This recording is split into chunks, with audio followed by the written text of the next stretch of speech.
Hello students, good morning all of you. Today I Rabindra Mohan Mishra from Sri Jagdamba Sanskrit College Batho am taking the class of Shastri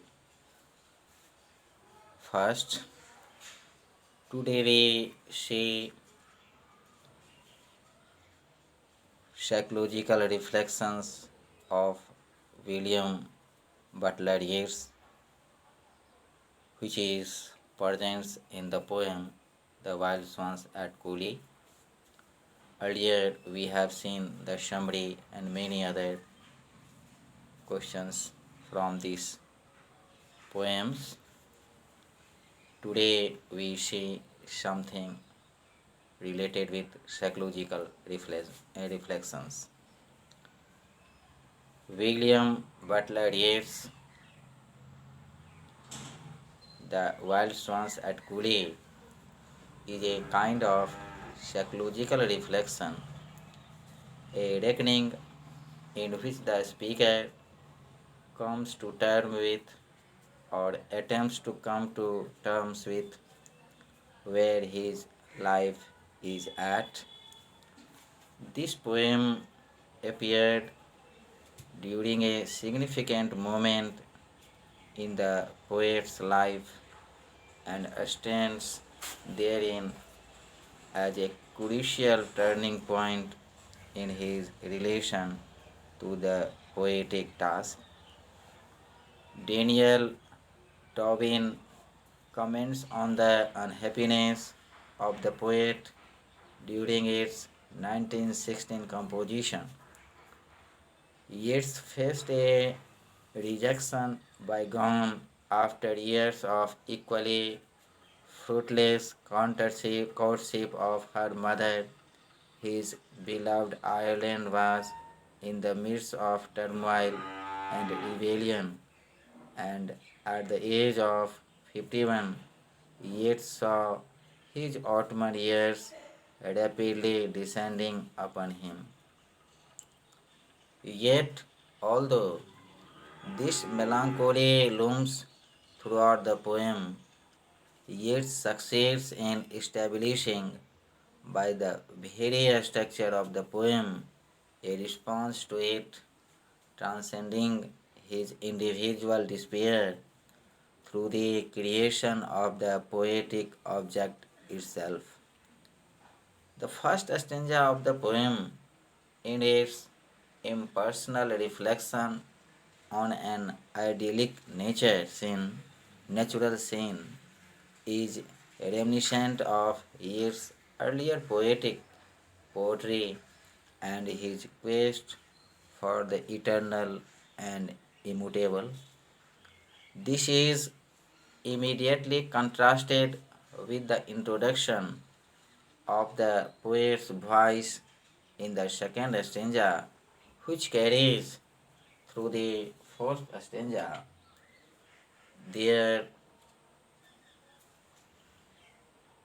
offering a forceful juxtaposition of his own experience of filling time with the permanence he seeks.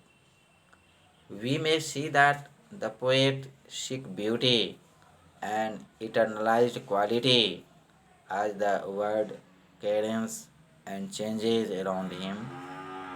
The answer appears in the first stanza of the poem with an appeal to the transpersonal nature of beauty, whereby an eternal beauty of the human condition is extrapolated from the very vicissitudes of the individual's life.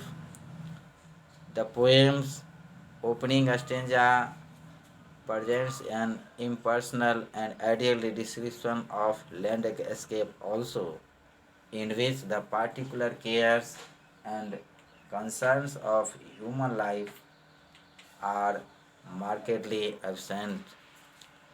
We see that the highly personal and local nature of the poet's encounter with these swans, who remain beautiful nevertheless, offers the possibility of reconciliation through reflection on the specific and painful experience of time and mutability.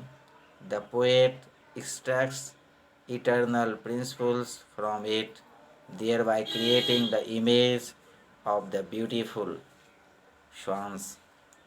The beautiful image does not precedes the poet, but rather it is through his own labor that the changing nature of the October twilight and the fleeting swans are raised up to the eternity in the creation of the poetic object.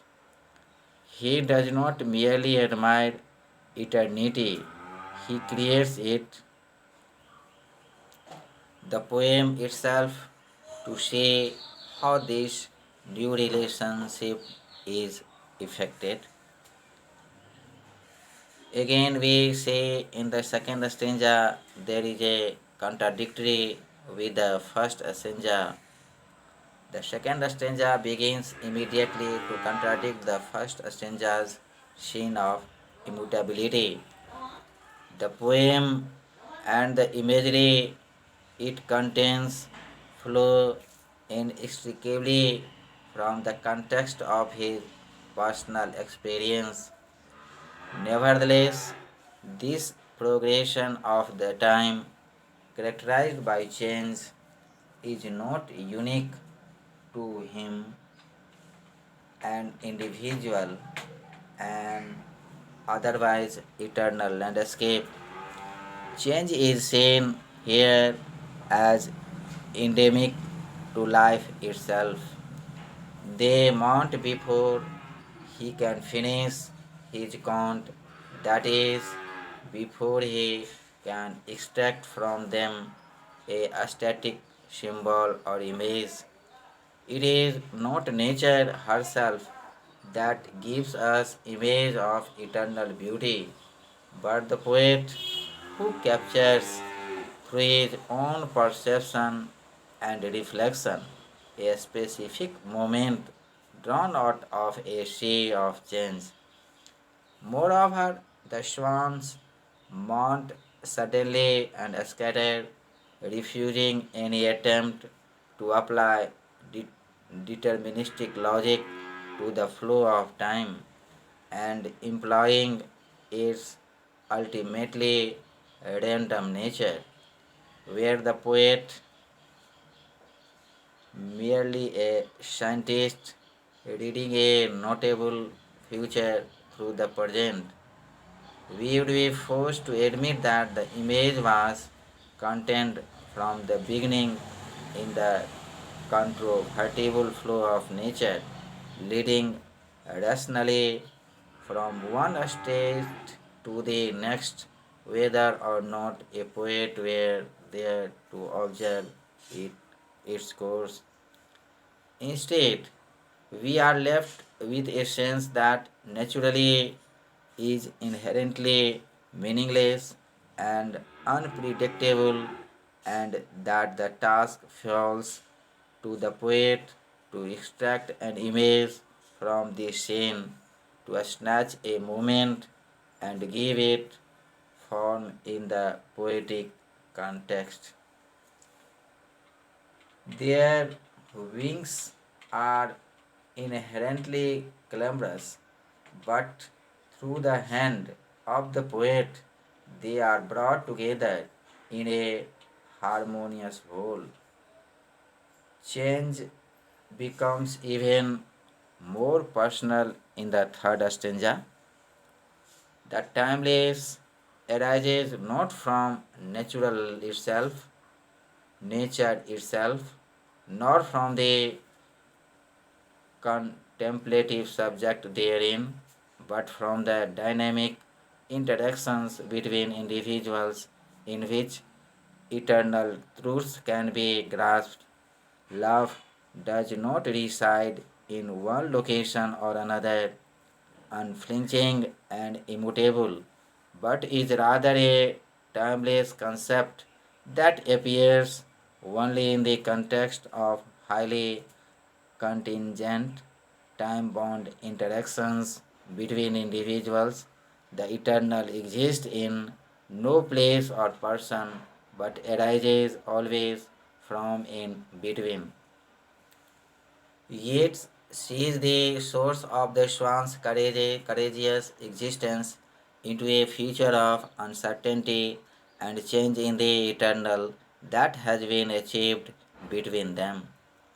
Although one day Yeats will be die, one day his swans will have flown away from him, yet they will delight the eye of the other men, for their image internalized in these words he has generated from his own contingent experience will live on longer after him. In this way, the enduring existence of its poem answers the very question its context in text seems unable to resolve. By creating this textual image of his experience in the dialogue, he establishes with the reader he has, in language itself, found the eternal. He has written of the particular loneliness and mutability he has experienced in his own life.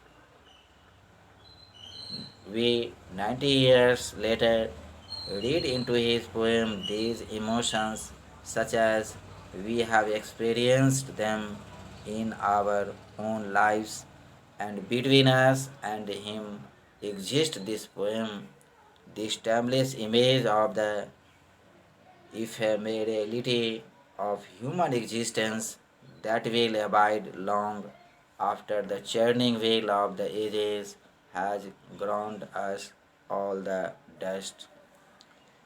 In short, we conclude that through this poem, the poet shows many psychological reflections. This poem mourns the loss of poet's own youth and his personal loneliness. It also shows the loss of feeling that is experienced with age. These knowledge are a more complex romantic attitudes towards getting older, growing old, and losing feelings altogether.